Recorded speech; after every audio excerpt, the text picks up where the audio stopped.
Hi, and welcome back to the Sacred Self podcast. My name is Sarah, and I'll be your host. And on this podcast, we talk about mindfulness, spirituality, and self development. So, on today's episode, I wanted to talk about the importance of allowing yourself to take the time to rest and relax and recharge. And specifically, I wanted to highlight the fact that rest is not a luxury, it is not a reward that you get for being productive. It is something that is essential and that you're worthy of no matter what. So, without further ado, let's get on into the episode. On today's episode, I would like to talk about the importance of taking time to yourself, the importance of taking time to rest and relax and recharge. I don't know if you're like me, but a lot of the time when I'm having some downtime and I'm trying to relax, I find myself feeling guilty. I find myself feeling like I should be doing something productive. We've been told that, you're being lazy when you're actually just trying to rest and recharge so that you can bring your best self into the world. But even though I know that, I still find myself judging myself really harshly when I am trying to take time to rest and take care of myself. Maybe you're like that too. I recently did a poll on my Instagram stories because I was just thinking about this. And I asked people, do you feel guilty taking time to rest? And 73% of people that answered the poll said yes. Now, interestingly enough, most of those people identified as female. There was only a couple that identified as male. And every single person that answered no identifies as male. So I don't know if there's something to do with the feminine and masculine energy there. I do think sometimes as women, we tend to prioritize the needs of others above our own. So, as mothers, we prioritize our children. Maybe as wives, we prioritize our husbands. Maybe we prioritize our parents, our bosses, our co workers, our friends, family, whoever it is. We sometimes put others before ourselves. And therefore, maybe when we actually end up taking time to rest, we feel a bit ashamed or a bit guilty because we feel like we should be doing things for other people instead of taking time for ourselves. That was just an observation. But what I really want to make clear in today's episode is that rest is essential. It is not a luxury. We have been lied to. The capitalist system that we live in has told us that we need to be constantly productive to have value in this world. We need to be working, we need to be taking care of kids, we need to be taking care of our families and our friends, and we need to be doing something in order to feel worthy and to be a productive member of society. And that is a lie. We're human beings, not human doings. We don't always need to be doing something. So I get very passionate when I talk about this because I think it's really needed in today's society. There is so much pressure on people today to be constantly available, to be instantly replying to people, whether that be work or just like social messages or social media. There is so much pressure on us these days, and we need to be taking the time back for ourselves because when we take the time back for ourselves, we're able to recharge and recenter, and then we're able to give more of ourselves to other people, to our jobs, to our friends and our family, and to ourselves. And that's what we really need to be doing. I think, especially since we've just gone through this global pandemic and a lot of us have been working from home or just spend a lot more time at home, it's not helped the misconception that, people should have access to us all the time. No one needs access to your energy 24/7. So, with that being said, I know it's easy for me to just sit here and say, take time for yourself, rest, relax, chill out. And it's kind of ironic because I really struggle to do those things. So I've come up with 4 little tips that I want to share with you today to help you remember to take that time for yourself. So the first tip is to set your boundaries. I am a big fan of boundary setting.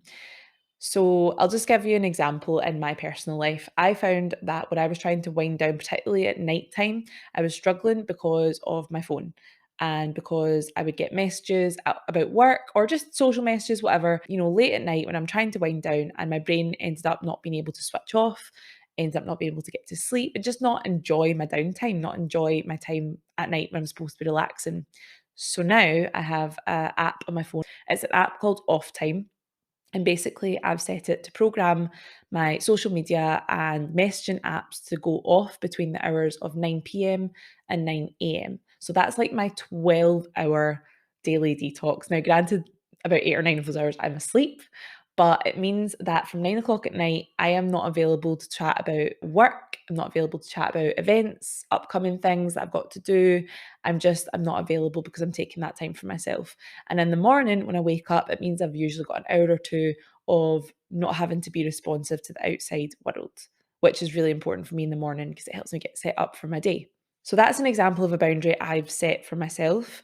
You might choose to be more strict with your working hours. Like if you're only working 9 to 5, then don't bring your work home with you, okay? Or if you're working from home, shut it, put it in a different room. That's your boundary you've clocked off for the day.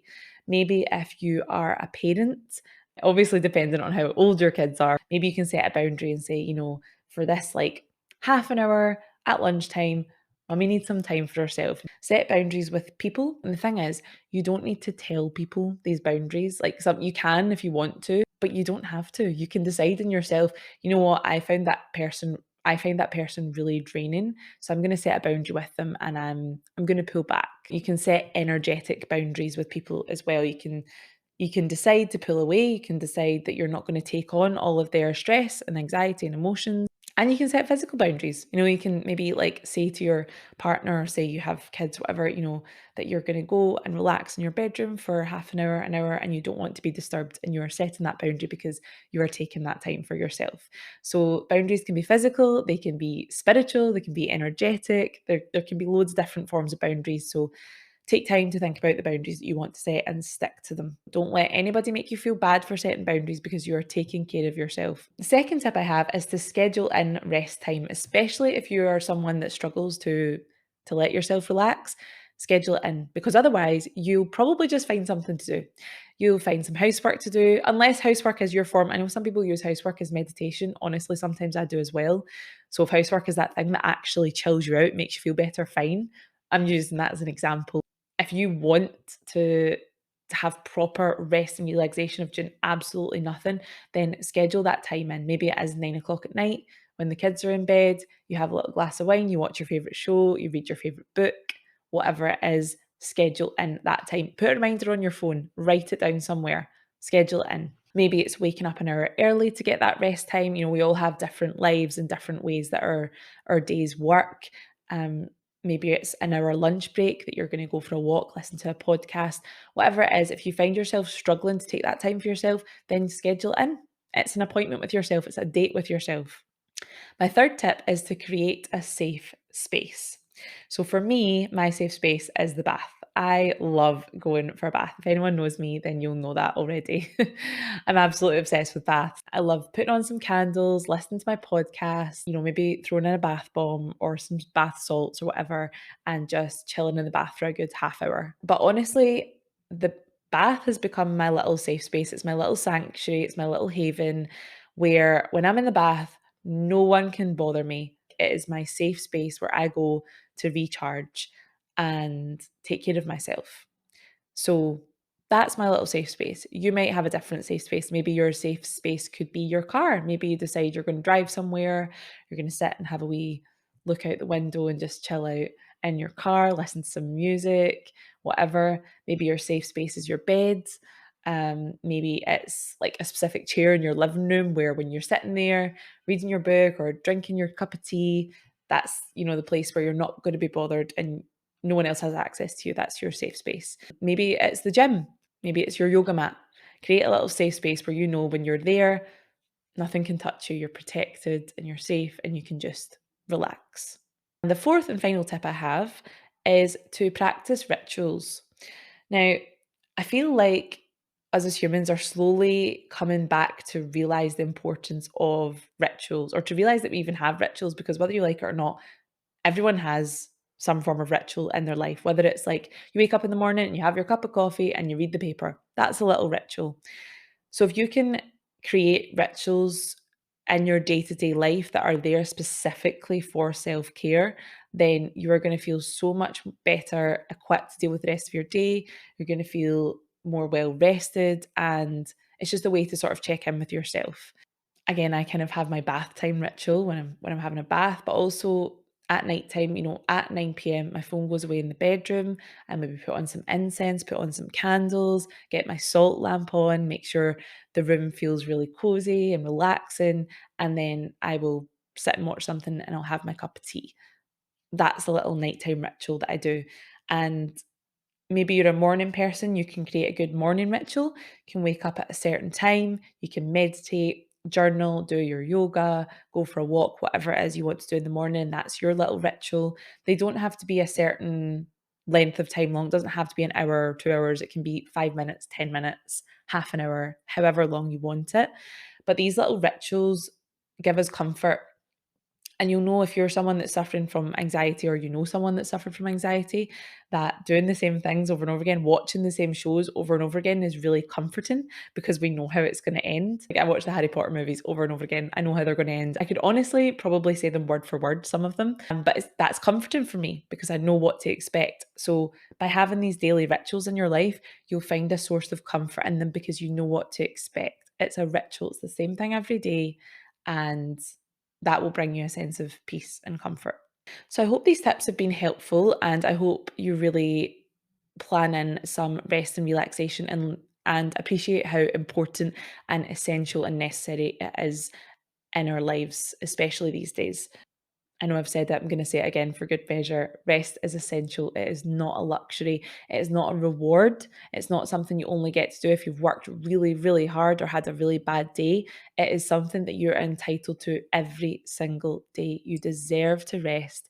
You deserve time to relax and time to recharge, and you deserve time for yourself.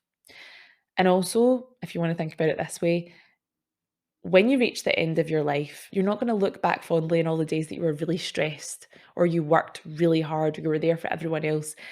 You're going to look back on the times that you laughed really loudly, the times that you danced, the times that you loved, the times that you sang. You're going to look back on the times that you enjoyed yourself and that you were present and that you were relaxed. We can get so caught up trying to constantly be doing things, trying to constantly be chasing the next thing, and we forget to take this time for ourselves, and we forget to relax and just enjoy life. This is why we're here.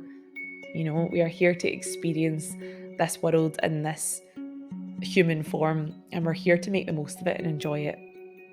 Thank you so much for being here for that episode, and I really hope that every day going forward you carve out the time and space for yourself to rest properly. So as always, we're going to end with a quote, and today's quote comes from Eleanor Brown, and the quote is, "Rest and self-care are so important. When you take the time to replenish your spirit, it allows you to serve others from the overflow. You cannot serve from an empty vessel."